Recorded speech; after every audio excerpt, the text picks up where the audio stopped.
আমার সব বন্ধুরা কেমন আছো? আশা করি ভালোই আছো, আর আমরাও ভালো আছি। এই যে আমি বেরিয়ে পড়েছি, এখন দুপুর 1:30 বাজে। আমি যাচ্ছি আমার দেশের বাড়ি। এই যে দেখো নেমে পড়েছি, এটা হচ্ছে আবাদা স্টেশন। সেই পুরনো স্টেশন আর নেই, এখন হচ্ছে ঝাঁ চকচকে একটা স্টেশন হয়ে গেছে। আর এই জায়গাটার সাথে অনেক কিছু স্মৃতি আমাদের জড়িয়ে আছে। তখন আলাদাই ছিল, এত গাছগুলো সব কেটেও দিয়েছে। তখন কৃষ্ণচূড়া রাধাচূড়া গাছ ছিল আর দুর্ব ঘাস ছিল। গাড়ি না, এই যে সরু রাস্তা, আমরা হাসছি এই রেল লাইনের ধার।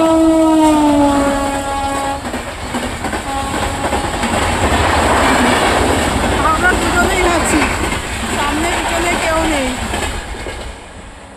আগেও যা ছিল এখনো তাই আছে।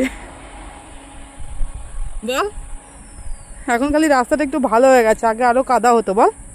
আর এই রাস্তা ধরে আমাদের প্রতিদিনের যাতায়াত ছিল, স্কুল কলেজ সব এই রাস্তা ধরেই আমরা করেছি। তো এই সরু রাস্তা, দুদিকে রেল লাইন, তার মাঝখান দিয়ে আমি আর আমার বোন হেঁটে চলেছি। যাচ্ছি হচ্ছে গ্রামের বাড়ি, যেখানে আমাদের আদি, এখানেই আমাদের জন্মস্থল। আর এটাই আমরা অনেক ভালোবাসি। যে দেখো, এটাই হচ্ছে আমাদের পুরনো বাড়ি। আগে অনেক সুন্দর ছিল, এখন একদমই ভাঙাচোরা মতন হয়ে গেছে। যাই হোক, তবু আছে শেষ স্মৃতির মতন। এই যে এখন একজন ভাড়াটিয়া থাকে, তো তাদেরকেই ডাকা চলছে। এই যে দেখো বন্ধুরা, আমাদের পুরনো বাড়িতে আমরা ঢুকে গেছি। ঢুকে একটু রেস্ট নিয়ে পাখার হাওয়া খেয়ে এবার দুপুরের খাবারটা আমরা সেরে নেবো। এই খাবার দাবারগুলো আমি আর আমার বোন বাড়ি থেকেই করে নিয়ে এসেছিলাম এখানে খাবার জন্য এসে। তো দেখো আমরা খাওয়া দাওয়া করে নিচ্ছি। আর এই আমাদের ঘরটা প্রায় পুরনো হয়ে গেছে, ভেঙে চুরে গেছে। তো আর কিছুই নেই সেরকম, নতুন ঘর হবে এবার। তাই জন্য আমরা ভালো করে মন ভরে সেই পুরনো স্মৃতিগুলোকে একদম আঁকড়ে ধরে রাখছি, যাতে আমাদের আর কি স্মৃতি হয়ে থেকে যায়। আর এদিকে বেরিয়ে পড়েছি পুজো দেওয়ার জন্য। আমরা পাই না, শহরে কিনে কিনে খেতে হয়। আর এখানে দেখ হয়ে পেকে গেছে, কেউ খায় না। আর এই দিকটা দেখো, এদিকটা মন্দির, এদিকটা রেল লাইন, আর মায়ের পুকুর, এটা মা মনসার পুকুর এটা। আর এদিকে আছে আমাদের হচ্ছে শালিমারিয়া, যেদিকে গাড়ি ঢুকে আছে দেখতেই পাচ্ছ। দেখো দেখা যাচ্ছে, জুম করলাম, ওখানে হচ্ছে মাল লোডিং আনলোডিং হয়। তো এটা হচ্ছে আর যারা দণ্ডি দিয়েছিল তাদের পুষ্পাঞ্জলি হয়ে গেছে। সবাই প্রায় ভিজে কাপড়ে এখানে আছে। পুষ্পাঞ্জলি দেওয়ার পর একটু জল বাতাসা খেয়ে সবাই বাড়ির দিকে যাবে। তো দেখো, এবার আমরাও পুজো দেওয়ার জন্য রেডি হচ্ছি। মায়ের মন্দিরে উঠে পড়েছি, ডালা সাজাচ্ছি, ডালা সাজিয়ে এবার পুজো দেবো। তো দেখো, তোমরা মায়ের দর্শন করে নাও। আমাদের মা মনসা, এটা বহুদিনের পুরনো প্রতিষ্ঠিত মনসা ঠাকুর, মা মনসার মন্দির। এখানটা আমাদের অনেক অনেক ভালো লাগে। আর এই যে দেখো, নিচেতে যে দান করেছিলাম সেটা বলতে নেই, তবুও দেখাচ্ছি যাতে ভিডিওর মাধ্যমে থেকে যায়, যে সমস্ত দিন এটা মানে সবাই এটা জানতে পারবে বা ভিডিওতে থেকে যাবে। তাই জন্য এটার ভিডিও করা।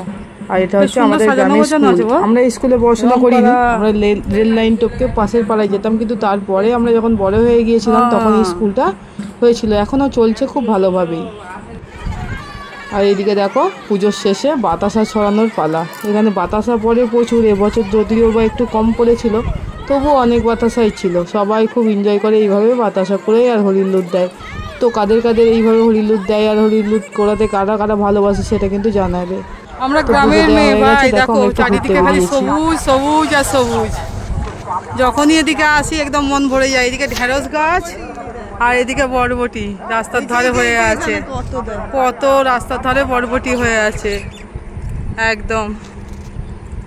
এই যে রাস্তার ধার ধরে বরবটি হয়ে আছে। আর এদিকটা পুরো ঢেঁড়স চাষ করেছে, ঢেঁড়স গাছ হয়ে আছে। ওইদিকে বড় বড় গাছ, এদিকেও ঢেঁড়স বাগান হয়ে আছে ভেতরের দিকে। সব থেকে ভালো লাগছে এই বরবটিটা, কি সুন্দর লাগছে না? কত কত বরবটি হয়ে আছে রাস্তার ধার ধরে।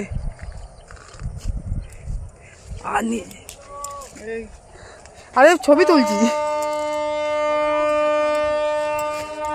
ঘোরা আমাদের শেষ, সন্ধে হয়ে গেছে প্রায়। এবার আমরা বাড়ি যাব, এবার বাড়ি যাবার পালা। তো আজকের ব্লগটা তোমাদের কেমন লাগলো? যদি ভালো লাগে আশা করি পাশে থাকবে, আমাকে সাপোর্ট করবে। তো এইভাবেই দিনটি কাটিয়ে দিলাম, আমরা সুন্দরভাবে এনজয় করলাম। আর এই ফুলগুলো আমরা ওইখান থেকেই তুলে নিয়ে এসেছিলাম রাস্তার ধার থেকে। চলো আজকের মতো টাটা।